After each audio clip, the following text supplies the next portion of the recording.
Hello everyone, কেমন আছো তোমরা সবাই? দীঘায় দ্বিতীয় দিনের বিকেলবেলায় আমরা চলে গিয়েছিলাম নতুন তৈরি হওয়া জগন্নাথ মন্দির দেখতে। দুপুরে খাওয়া দাওয়ার পর একটু ঘুমিয়ে বিকেল 4টেয় বেরিয়ে পড়েছিলাম মন্দিরের উদ্দেশ্যে। মন্দিরটা আছে একদম দীঘা স্টেশনের পাশে, স্টেশন থেকেই মন্দিরটা দেখা যায়। আমরা তো ছিলাম নিউ দীঘায়, তাই ওখান থেকে একটা টোটো করে চলে যাই মন্দিরের সামনে। মন্দিরে ঢোকার জন্য মোট 6টা গেট করা হয়েছে, এখন 1 আর 6 নম্বর গেট খোলা আছে। তো আমরা বাইরে জুতো জমা করে 6 নম্বর গেট দিয়ে ঢুকে পড়ি মন্দিরের ভিতর। গেটের বাইরেই লাইন দিয়ে ঢুকতে হবে, তারপর একবার ঢুকে পড়লে আর লাইন দেওয়ার কোনো ব্যাপার নেই। বিশাল এলাকা নিয়ে মন্দিরটা তৈরি হয়েছে, আর সত্যি বলছি অসম্ভব সুন্দর হয়েছে মন্দিরটা। চলো তাহলে ভিতরে যাওয়া যাক আর এত সুন্দর মন্দিরটা ঘুরে দেখি। মন্দিরে ঢোকার একদম প্রথমেই আছে অরুণ স্তম্ভ। অরুণ স্তম্ভের পরেই আছে সিংহদুয়ার। সিংহদুয়ার দিয়ে প্রবেশ করলেই দেখা মিলবে স্বয়ং জগন্নাথ দেবের। সিংহদুয়ার পেরিয়ে এলেই পড়বে আরো একটা মন্দির, তাহলে চলো ওখানে যাই। আর এই মন্দিরে ঢোকার আগে দুই পাশে আছে দুটো ছোট ছোট জলাশয়। এখানে প্রবেশ করলেই দেখতে পাবে ভগবান বিষ্ণুর কোষ্ঠী পাথরের একটা বিগ্রহ, তার সাথে আছে একত্রে ত্রিদেব ব্রহ্মা বিষ্ণু আর মহেশ্বরের একটা বিগ্রহ। এবার তাহলে আরো সামনের দিকে চলো এগিয়ে যাই।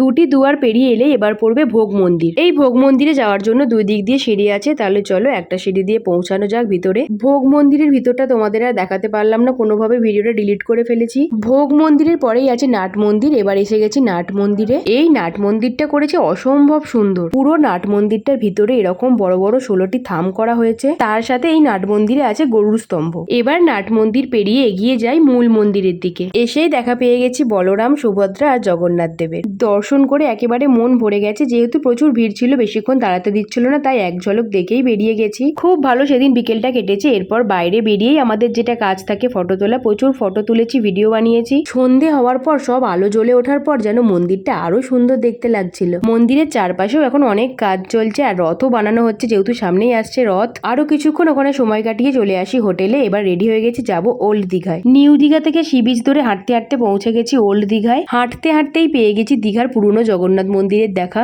আর এখানেই তৈরি হচ্ছে জগন্নাথ দেবের মাসির বাড়ি, আর তার সাথে হয়েছে নতুন জগন্নাথ ঘাট। 1.5 থেকে 2 ঘন্টা সমুদ্রের ধারে বসেই কাটিয়ে দিয়েছি। এরপরে ওল্ড দীঘা মার্কেটটা একটু ঘুরে দেখছিলাম। এরকম মার্কেট ঘুরতে বেশ ভালোই লাগে। তারপরে রুমে এসে খেয়ে নিই রুটি আর চানা মশলা।